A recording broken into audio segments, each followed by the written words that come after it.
Ерназар, қандай? Бүгін қаншасы? 1 июнь,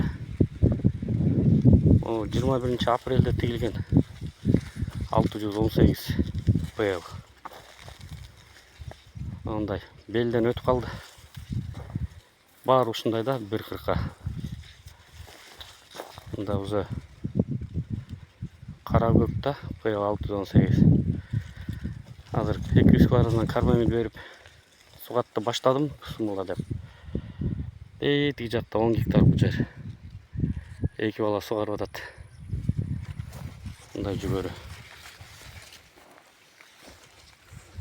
Районда алдыңғылар болып қалыптыр. Сол.